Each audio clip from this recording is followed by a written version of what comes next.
everybody, today is the second day of the interval experiment on the steep uphill. As the last time, the temperatures have been in my favor, so around 28 degrees I guess. And the training started almost with a crash. Before I get on the cycle path, I have to take a small road where I then turn right into the cycle path. The crossing itself is a short ramp because actually the road is a bit below the cycle path. As you might know, as every cyclist, if you have the possibility not to stop, you ride along. I was checking left and right. There have been a few cyclists, but they have been that far away that I didn't stop and still turned into the cycle path. Only that I didn't notice that one cyclist, obviously without helmet and just casually riding, was overpassing the cyclist on the other side of the cycle path while looking at his phone. So he was basically riding in the middle of the cycle path. And normally if I would turn into the cycle path, even if other cyclists are coming from the other direction, I still will be able to turn into the cycle without risking a crash.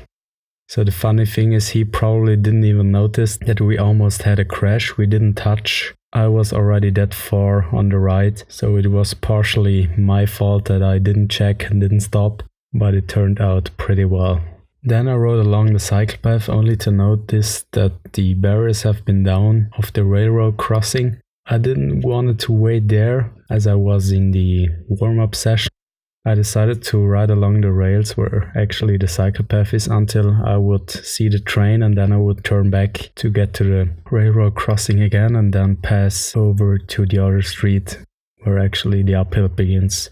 So I haven't lost time there. But in the end I wasn't able to drop into the section where I would normally end, obviously because I had to do these few extra meters on the cycle path, which in the end were missing. But that was no big deal. I started to do my 2 minutes of resting on the uphill where I went slower than before, obviously. Then I went down, trying to guess when the next intense interval is starting. And as usually I did 3 sets of an intense interval. The best feeling is always right after the calm down, as you feel like you have superpowers. You are a bit rested after 2 minutes.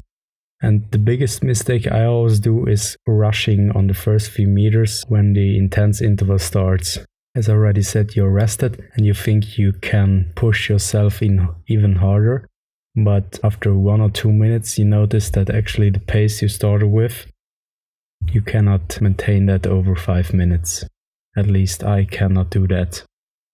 And today in the lunch break, I was finally able to check whether I push myself too hard during the intense interval, as I'm always breathing at the third intense interval, if I'm not doing that already in the second. There have been 2 articles, both spoke about you should be between 75 or 95% of your maximum heart rate, so I guess that's the case.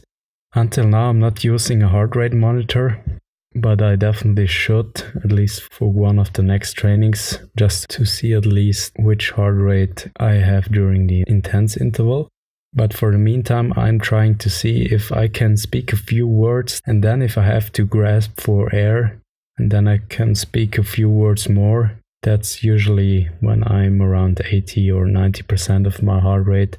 So if I could speak more fluently or more easily, it would actually be not as intense as it should. So I take that as some sort of measurement.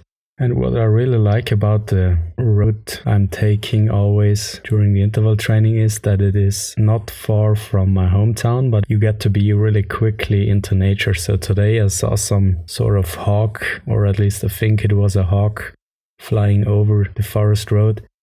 As the forest road leads into a small, let's call it valley.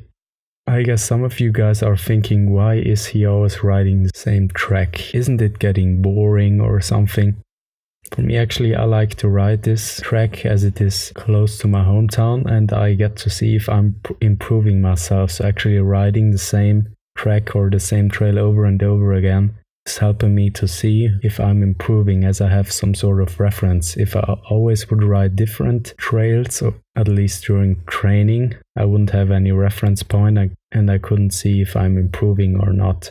And also, I'll learn something so far, that consistency of the same thing, obviously you have to do it right, otherwise you don't get any results. But if you do something right and do it consistently over a longer period of time, only then you will get to see the results. And consistent means not only 2 or 3 times, but a lot of times. So many times a normal human being wouldn't even take the effort to do. If you're not willing to maintain that consistency, you will get the same results as everybody else. So my aim is always to use my time as good as possible, and if I'm doing something, I'm doing it to the max. Also during the interval training, it is hard, but I like to see how far I can push myself. With that said, I'm really curious how this interval training experiment will turn out. As you might already know, the first interval training failed completely, or let's say it went okay. I didn't decrease my stamina, it was only increased by a few seconds. So I'm really curious how this steep interval training is turning out. With that said, thank you and until the next time.